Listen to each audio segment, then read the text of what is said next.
विश्वविनोदिनि नन्दनुते गिरिवरविन्ध्यशिरोधिनि वासिनि विष्णुविलासिनि जिष्णुनुते भगवति हेशिति कण्ठकुटुम्बिनि भूरि कुटुम्बिनि भूरि कृते जय जय हे महिषासुरमर्दिनि रम्यकपर्दिनि शैलसुते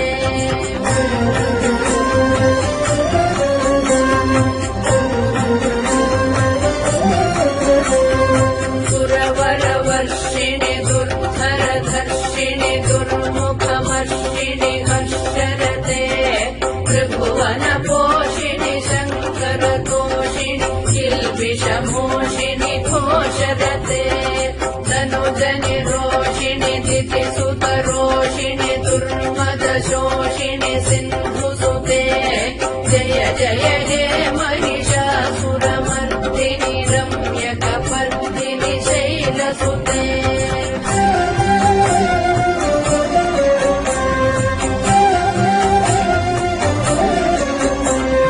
मयि जगदम्ब कदम्बवनप्रियवासिनि हासरते शिखरि शिरोमणि कुम्भ हिमालय शृङ्गनिजालय मध्यगते मधुमधुरे मधुकैडभबन्धिनि रासरते जय जय हे महिषासुरमर्दिनि रम्यकपर्दिनि शैलसुते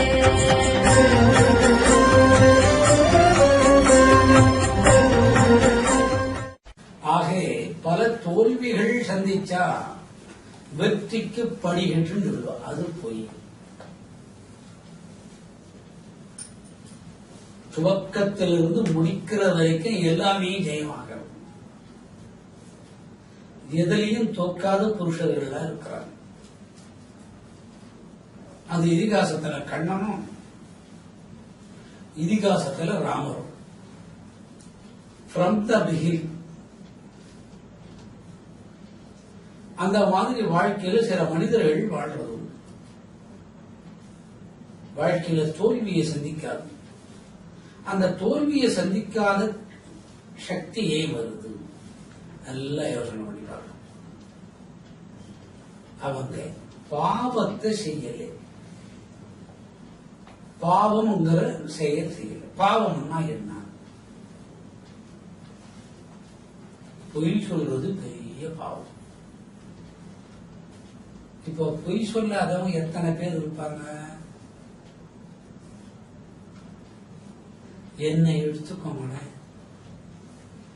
பிறந்ததிலிருந்து நான் பொய்யே சொல்லுது.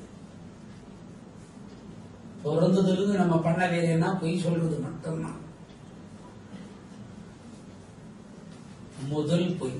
எங்கடா பல்பத்தை காணும்? அப்பா கேட்டார். நான் காலையில வாங்கி கொடுத்தாங்க, மத்தியானமே அதை துருட்டேன். எழுதி முட்டுட்டோம்பா அப்படின்னு அன்னைக்கு சொன்ன பொய். என்ன வரைக்கும் பொய் சொல்லுங்க. பல்பத்தை முழுசா துண்ணாச்சு. ஏண்டான்னு அடிச்சாங்க. நீ சாக்லேட் வாங்கி கொடுக்கலப்பா. அப்புறம் ஆஸ்பத்திரி எடுத்துட்டு போனாங்க. அந்த வாயில என்னமோ ஒரு கர்மத்தை வைப்பாங்க. இந்த குச்சி மாதிரி வச்சாங்க. கொஞ்ச நேரம் வச்சு பார்த்தேன். ஒரு கடி நட்ட மொட்டை அடிச்சது கண்ணாடி போடுறது. அப்புறம் 2-3 கடி கடிச்சிட்டு இப்படி திருப்பி அவர் கூட தூக்கிட்டேன். எங்கடான்னு நீ வைக்கவே இல்லையா? அவர் தான் வச்சார்.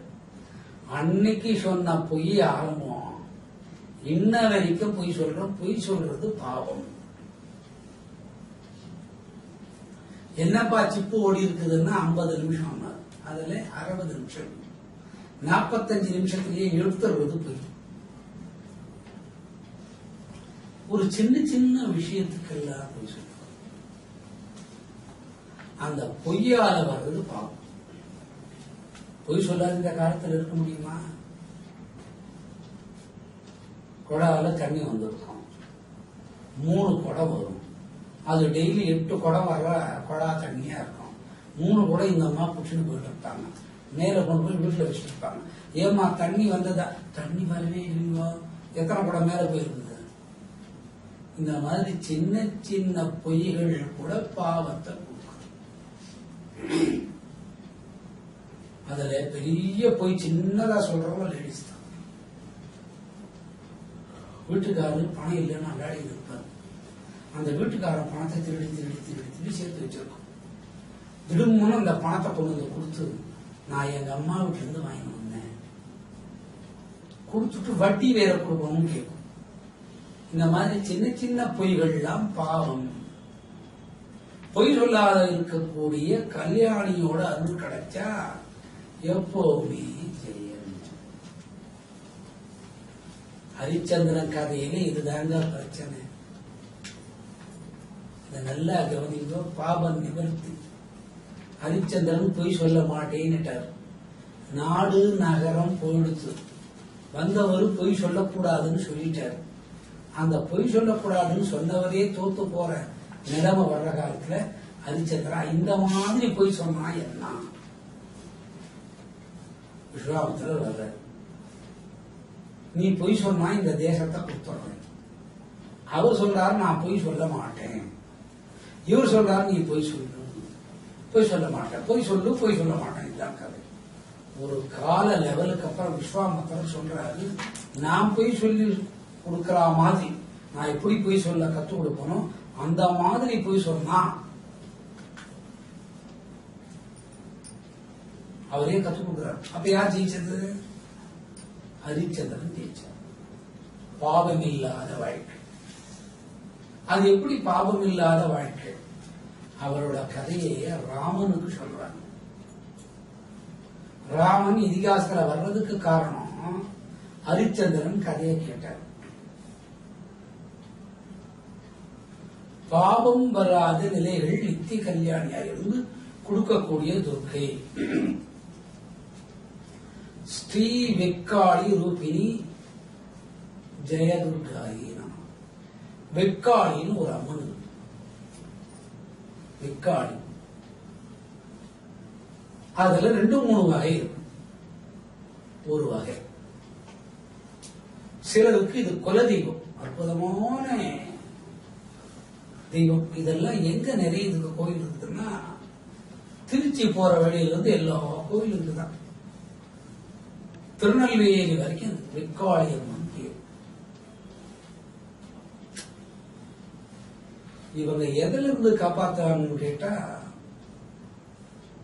அபாயகரமான மழை. அபாயகரமான மழை என்ன? ஒண்ணு வெள்ளத்தால வரும். 1 மாசமோ 2 மாசமோ 100 வருஷமோ மழை பெஞ்சா கூட வடிஞ்சு ஆகணும்.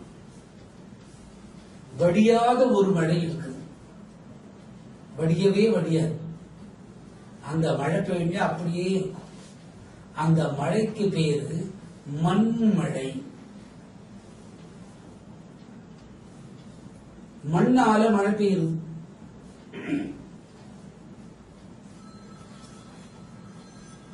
மண்ணால மழை பெய்தல். மண்ணால மழை பெய்ய எல்ஐசி உயரத்துக்கு பெய்யுதுன்னு வச்சுக்கோங்க, அந்த மண்ணு நிற்கும். அந்த மாதிரி இயற்கைக்கு புறம்பான நிலைகள்ல வரக்கூடிய ஆபத்துகளை காப்பாற்றுறவங்க வெக்காளி. அந்த ரூபத்தில் இருக்கிறாங்கன்னா அவங்க இவங்களுக்கு அடிமை. அந்த மாதிரி துன்பத்திலிருந்து காப்பாற்றக்கூடியவங்க இவங்க. அந்த மாதிரி துன்பத்திலிருந்து காப்பாற்றக்கூடியவங்க இவங்க.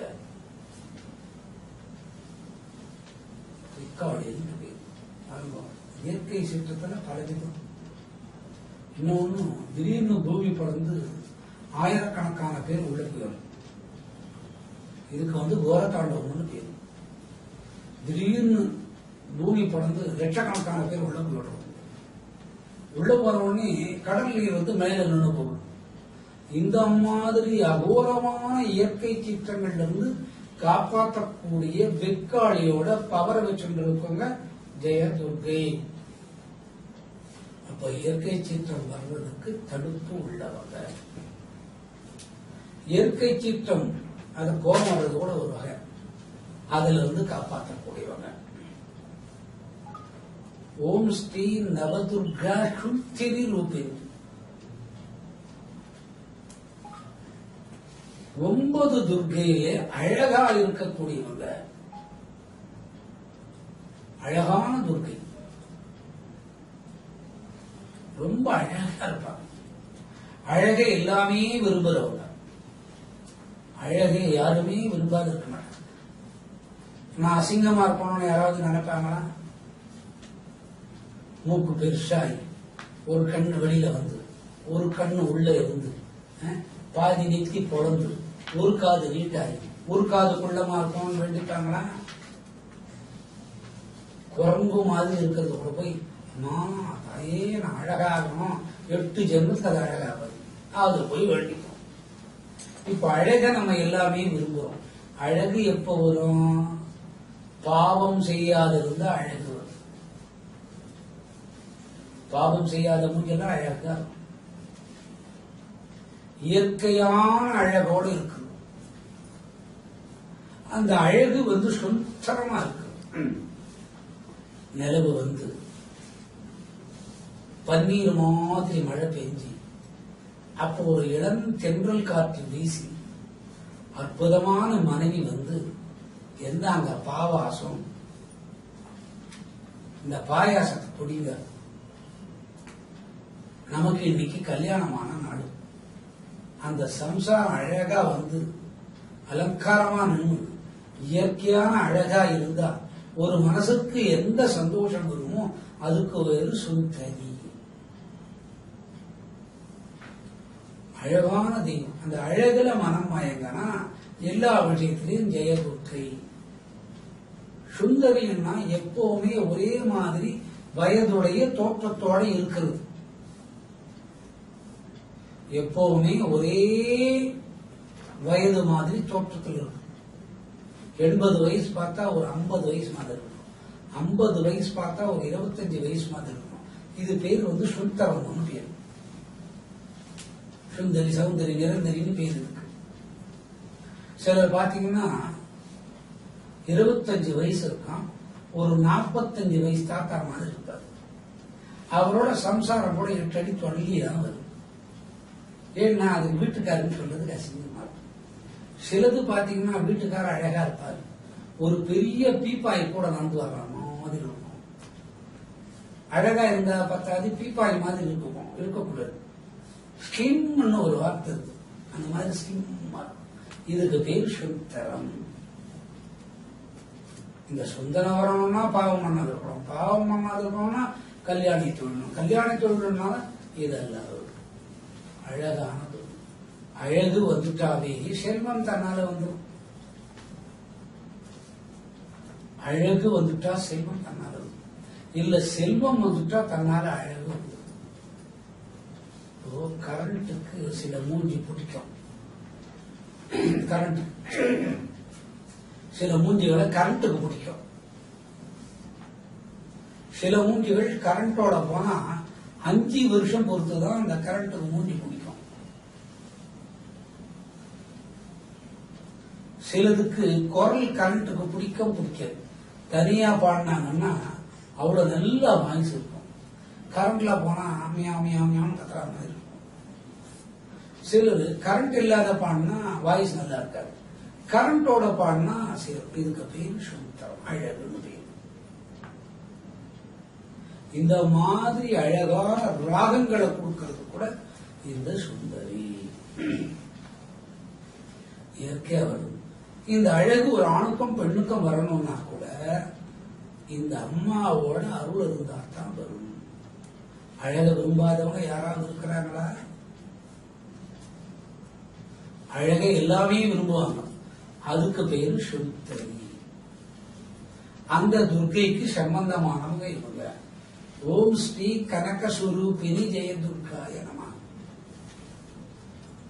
அந்த முகத்துல பால் வடியுதுன்னு சொல்லுவாங்க. முகத்துல பால் வடியுதுன்னா என்ன, அவ்வளவு வெண்மையா அவ்வளவு அழகா இருக்கிறாங்கன்னு அர்த்தம்.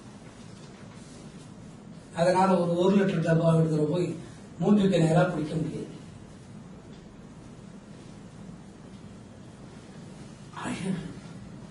அவங்க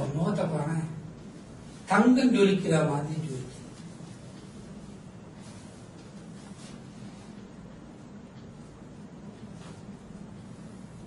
கணக்கம்னா தங்கம்.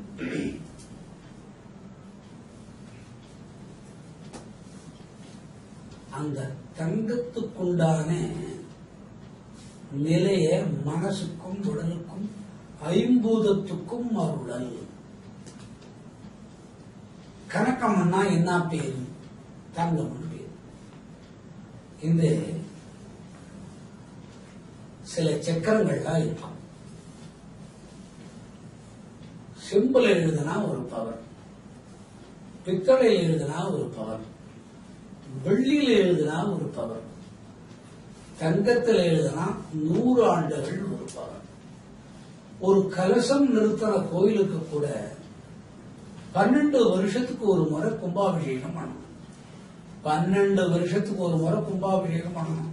ஒரு நாளைக்கு 3 வேளை சாப்பிடணும். அதே மாதிரி கும்பாபிஷேகம் 12 வருஷத்துக்கு ஒரு முறை செய்யணும். அது அப்பதான் அந்த மூர்த்திக்கு பவர். ஏன் அந்த மூர்த்திக்கு பவர் போகுதுன்னா, இந்த மனுஷன் போய் போய் போய் போய் அந்த மூர்த்தி ஆயிடும். அது எப்படி ஆகும்? இந்த பழனி எடுத்துக்கோங்க. பழனி தண்டாயுத பாணி. அதை சுரண்டி சுரண்டி சுரண்டி அவர் கை போடுத்து காலு போடுத்து மூக்கு கொஞ்சம் கொஞ்சம் தான் இருக்கு. அவர் கேட்டாராம், நான் மூச்சு விடவே முடியல, பார்க்க சுரண்டி போட போறீங்க. போற குருக்கள் சொன்னாரா, நீ ஒன்னா மூச்சு விடாத கூட பானா போட்டோம், மூக்கு எனக்கு ஓடணும்னா. அது மேல இருக்கிற அந்த துகள்பட்டா வெண்குஷ்டரோகம் போகும். சுந்தரம்னு பேரு, கனகம்னு பேரு. பஞ்சபூதத்துல உண்மையான ஞானத்தை கொடுக்கிறது. அதுக்கு பாவம் பண்ணாம இருக்கும். பஞ்சபூதங்கள்ல உண்மையான ஞானத்தை கொடுக்கிறதுன்னு பொருள் கனகம். அந்த சக்கரத்தை எழுதுற போது சித்தர்கள் உடன் இருப்பாங்க.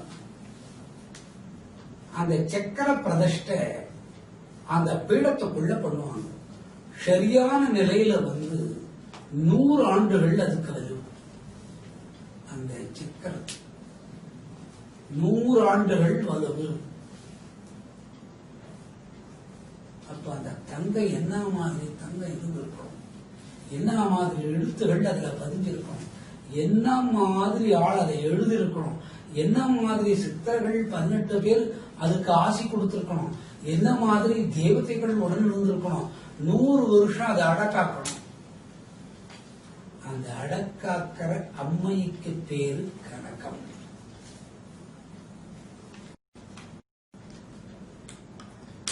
அந்த செயலை வெற்றிப்படுத்தக்கூடிய துர்கைன்னு பேர். ஸ்ரீ ஜெய சௌத்ரிய ரூபிணி ஜெய துர்காயம். அந்த சக்தி குறையாத மேல மேல மேல மேல மேல சௌந்தரியம். சௌந்தரிய லகரின்னு ஒண்ணு இருக்கு, கேள்விப்பட்டிருப்பீங்க. கனகதாரா ஸ்தோத்திரம்னு ஒண்ணு இருக்கு, கேள்விப்பட்டிருப்பீங்க. சஷ்டி கவசம்னு ஒண்ணு இருக்கு, கேள்விப்பட்டிருப்பீங்க. கந்தர் அனுபூதினு ஒண்ணு இருக்குன்னு கேள்விப்பட்டிருப்பீங்க. வெம்பாவைன்னு ஒண்ணு இருக்குன்னு கேள்விப்பட்டிருப்பீங்க. ஆண்டாள் திருப்பாவைன்னு ஒண்ணு கேள்விப்பட்டிருப்பீங்க. பகவத்கீதா சாரம்னு கேள்விப்பட்டிருப்பீங்க. இதெல்லாம் சௌந்தரியத்தை கொடுக்கும். பிரெயினை நல்லா வாஷ் பண்றதுக்கு பேரு சௌந்தர்யா. அதனால்தான் சௌந்தர்ய லகரி. பெரியவாள் அதை பண்ணிட்டு போயிருக்கிறா. சௌந்தர்ய லகரி பேரு. அந்த லகரிங்கிற அக்ஷரம் இன்னைக்கு மனுஷனுக்கு உதவும். துன்பம் இருக்கிற வீட்டிலேயே சௌந்தரிய லகரி படிச்சோமா, அந்த துன்பமெல்லாம் போட அந்த சௌந்தரிய லகரிக்குள்ள பீஜ அக்ஷரங்களாயிருக்கக்கூடிய தேவதை. இதெல்லாம் நமக்கு கவனம் இருக்காது. காலையில் எழுந்துக்கச்சவே காலையில் எழுந்து கண்ணை திறக்கிறதுக்கு முன்ன உள்ளங்கைய நன்னா தேய்ச்சிட்டு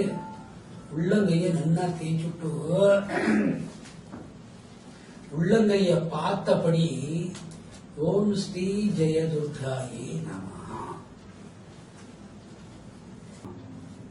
ஸ்ரீ அபிராமி ரூபிணி ஜெயதுர்காய நமஹ.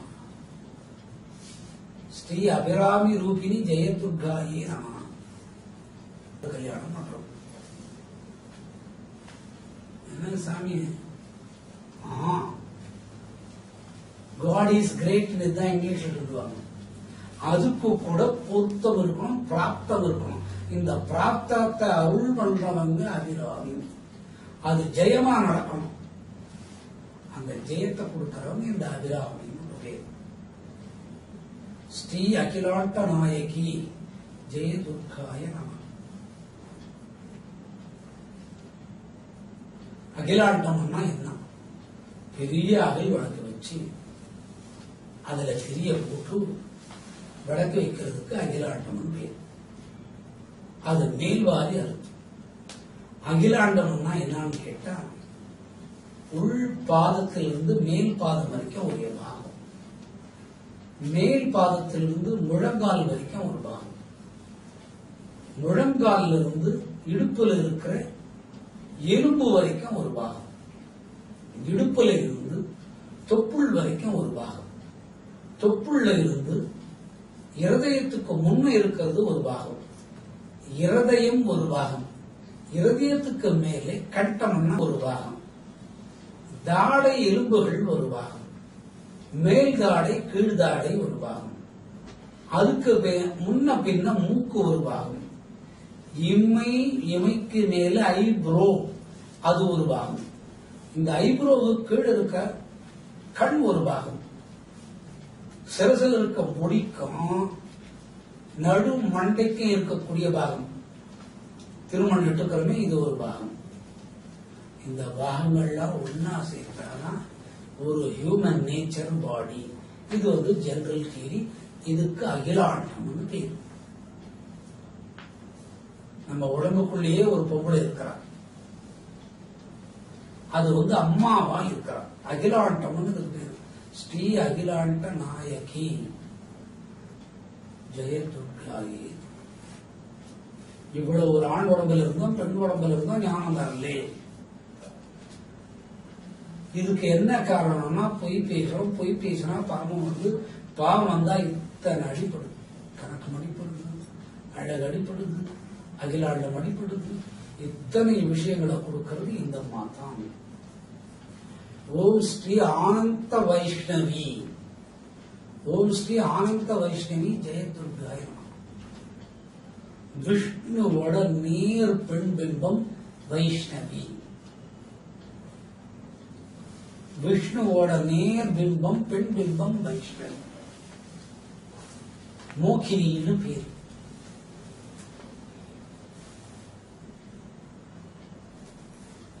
விஷ்ணுவை ஆணா பார்க்கறத விட மோகினி ரூபத்துல பார்த்தா சீக்கிரமா ஞானம் வரும். அதுக்கு வைஷ்ணவின்னு பேர். எப்படி ஞானம் வரும்னு கேட்டா, அவரு மோகினி அவதாரம் எடுக்கிறார். பால் கடல் கரைஞ்சாங்க உங்களுக்கு தெரியும். அமிர்தம் வருது, அதுவும் உங்களுக்கு தெரியும். இது அரக்கர்கள் சாப்பிடக்கூடாது, அதுவும் உங்களுக்கு தெரியும். தேவர்கள் ஏன் சாப்பிடணும், அதுவும் உங்களுக்கு தெரியும். இப்ப இத பாகம் பிரிச்சு கொடுக்கறாங்க, அதுவும் உங்களுக்கு தெரியும். இது விஷ்ணு தான் வரப்போறாருங்கிறது அதுவும் உங்களுக்கு தெரியும். பாருங்க, உங்களுக்கு தெரியாத ஒண்ணுமே இல்லை. அரக்கர்களை ஏமாத்தணும். அப்ப மோகினி ரூபத்துல வர்ற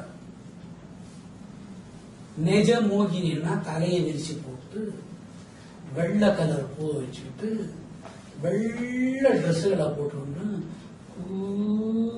அப்படின்னு வரும். அதுக்கு பேரு மோகினி. இப்பே அதா மாதிரி இருக்கும், பயப்படாது. அதை நம்மளை பார்த்து ஓடும். இந்த மோகினி அற்புதமான கம்மலை போட்டு, அற்புதமான நெத்தி சுட்ட வச்சிருந்து, அற்புதமான ஜடையே பின்னி முன்னார விட்டு நடந்ததுக்கு பேரு வைஷ்ணவி. ஜடைய முன்னார விட்டு நடந்து வந்தாங்களாம். அப்போ அரக்கர்களுக்கு காட்சி கொடுத்தாங்களா, தேவர்களுக்கு காட்சி கொடுத்தாங்கன்னா அரக்கருக்கு தான் காட்சி கொடுத்தாங்க. அரக்க மனம் உள்ளவனை தன்பால் இழுக்கக்கூடிய அன்னைக்கு பேரு வைஷ்ணவி. முகத்தை கூட அரக்கர் பார்க்கல. எதை பார்த்தாங்க? அந்த முன்னால இட்ட கூந்தல், பின்னின கூந்தல் அழகு. எவ்வளவு நீட்டு இருந்து அந்த முன்னால கூந்தல் விட்டுட்டு நடந்து வந்தாங்கன்னா அந்த கீழ்பாகம் ஆடினதான். அந்த கீழ்பாகம் ஆடினதுக்கு எல்லாரும் வாங்கிட்டாங்க. இந்த மாதிரி ஞானத்தை மோகத்தின் ரூபத்துல கொடுக்கிறவங்களுக்கு வைஷ்ணவின்னு பேரு. அது ஜெயதுர்கை. அந்த ரூபத்தில் இருக்கிறாங்க ஜெயதுர்கை. அந்த கண்ட்ரோல் மொத்தம் இவங்க கிட்ட இருக்குது. அதுதான் ஜெயதுர்கை. ஜெயதுர்கைன்னு பேரு. ஸ்ரீ அன்னபூரணி ஜெயதுர்காயனம். அன்னபூரணி அண்ணா நிறைய சோறு தொங்குறதுன்னு அர்த்தம் இல்லை. காலையிலிருந்து படுக்கிற வரைக்கும் நம்ம துணுட்டா இருப்போம். ஏதோ தூக்கத்துல அந்த வாய் இல்லாது இருக்குது அதிசயம். அந்த தூக்கம் ஆண்டவன் ஒண்ணு வைக்கலன்னா ராத்திரி கூட 4 பரோட்டா கறி குருமாவோட குருமையே கொடுப்பான். பக்கத்துல படுக்கிறவங்களுக்கு இந்த நாத்தம் தான் ஆகும். அன்னபூரணி நல்லா கவனிங்க. பாவத்தை விலக்குவது.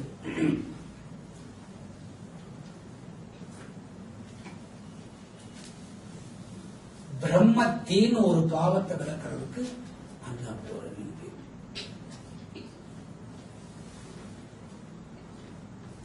ஒருத்தர் வெட்டினார். வெட்டினா தலை அவர் கையில ஒட்டிடுது. அந்த தலைய கீழே தண்ணா வேலாகலை. இந்த பாவம் பிரம்மத்தி பாவமா வந்துடுச்சு. அப்ப என்ன பண்ணலாம்னு கேட்டார். இத கேட்டுட்டே இருக்கும் போது அவருக்கு பைத்தியம் முடிச்சு. பைத்தியம் முடிச்ச உடனே ஓட ஆரம்பிக்கிறார். ஓட ஆரம்பிச்ச உடனே அவரோட தலையே மண்டை ஓட வருது. இப்ப தலையில்லாத ஒரு மனுஷன் குடுகுடு ஓடினா எப்படி இருக்கும்? தலையிருந்து ஓடினாவே தங்கப்பதக்கம் கிடைக்கல. தலையில்லாத ஓடினா ஒரு மனுஷன் எப்படி இருக்கும்? கபால பைரவம்னு அதுக்கு பேர். அவரோட மண்டை ஓட்டிலேயே அவர் பிச்சு எடுத்தார். கபால பைரவர்னு பேர். நம்ம மண்டை ஓட்டில நம்ம பிச்சு எடுக்க முடியுமா? உயிர் இருக்குமா? தலையில்லாத முண்டம் ஓடியாது. கபால பைரவர்னு பேர். இது என்னமோ ஒரு ஆள் ஓடுறாரு, யாரோ என்னமோ தெரியல, குடுகுடுன்னு அவரு பின்னால விட்டு ஓடினார். ஏங்க இந்த மாதிரி ஓடுறேன்னு ஒரு தலையை வெட்டினேன். அது கையில விட்டுன்றது. கையில விட்டுனா போகல. அதனால எனக்கு மனபேதம் வந்தது. மனபேதம் வந்ததுனால என் தலையே கபாலமா என் கை கொண்டுடுத்து என்ன பண்றதுன்னு கேட்டார். ஒண்ணும் பண்ணாத, எங்க அம்மா ஒண்ணு இருக்குது, அது கிட்ட போய் பிச்சாந்தேகின்னு போடு கேளுன்னாங்க. அந்த அம்மா 2 நெல்மணி போட்டு. அதுக்கு பேரு அன்னபூரணி. அதை வீட்டுல வச்சு நம்ம தினம் ஒரு ஊதுவத்தி காட்டின்னு வந்தா சாப்பாட்டு குறையே வராது. பிரம்மத்தி கால பைரவரோட தோஷத்தை விலக்குதல்னு பேர். இது பேரு அன்னபூர்ணி. அதனோட பவர் யாருக்கிட்ட இருந்ததுன்னா ஜெயதுர்கை கிட்ட இருக்கு. ஓம் ஸ்ரீ அமிர்த ரூபிணி ஜெயதுர்காயே நம. அமிர்த ரூபிணி. உடல்ல ஞான மார்க்கம் வந்ததுன்னா பசி போயிடும். பசி போயிட்டா காத்தான் புசிக்கணும். காத்த புசிச்சா ரத்த ஓட்டம் சீராகும். ரத்த ஓட்டம் சீராச்சுன்னா எலும்புக்குள்ள டெபாசிட் ஆகும். எலும்புக்குள்ள டெபாசிட் ஆகிற ரத்தத்துக்கு பேரு மஜ்ஜை. இந்த கறி சாப்பிடுறவங்களுக்கு தெரியாது. ஒரே ஒரு கறி துண்டை வச்சுக்கிட்டு அந்த எலும்பை தொட்டு டொக்கு டொக்கு டொக்கு டொக்குன்னு தட்டுவாங்க. அசிங்கமா இருக்கும். அந்த உள்ள இருந்து வரக்கூடிய கொழுப்புக்கு பேரு மஜ்ஜை. அதுதான் அமிர்தமா உடல்ல மாறும்.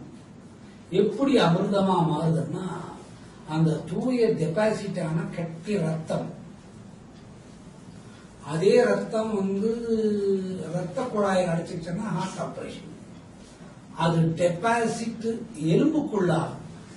அது எவாபரேட் ஆகி அந்த இடத்துக்குள்ள காத்து பூந்துக்கும். காத்து பூந்துன்னா அந்த உடல் அமிர்தமயம் ஆயிடும். அமிர்தமயம் ஆயிடுச்சுன்னா அமெரிக்கா போகணும்னு நினைச்சா உடனே நம்ம அமெரிக்காவில் இருக்கலாம். ஃப்ளோட்டிங் கெப்பாசிட்டி பாடிக்கு வந்துடும். ஃப்ளோட்டிங் கெப்பாசிட்டி நேரா இப்ப அமெரிக்காவில இருந்து லண்டனுக்கு வரணும்னா வந்துடலாம். லண்டன்ல இருந்து துபாய்க்கு வரணும்னா துபாய்க்கு வந்துடலாம். துபாயிலேயே 4 பேரா இருக்கணும், 4 ஊரும் ஒரே மாதிரி இருக்கும். ஒரே டைம்ல வேற வேற இடத்துல இருக்கிறதுக்கு அமிர்தம் பேர்.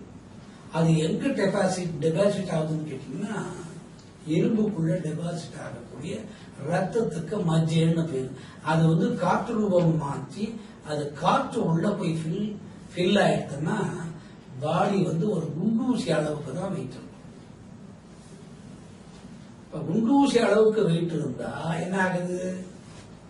காத்து அடிச்சா பரம். காத்துக்கு தான் அவ்வளவு வேகம். அந்த மாதிரி ஒரு அன்னை அமிர்த ஸ்வரூபிணி.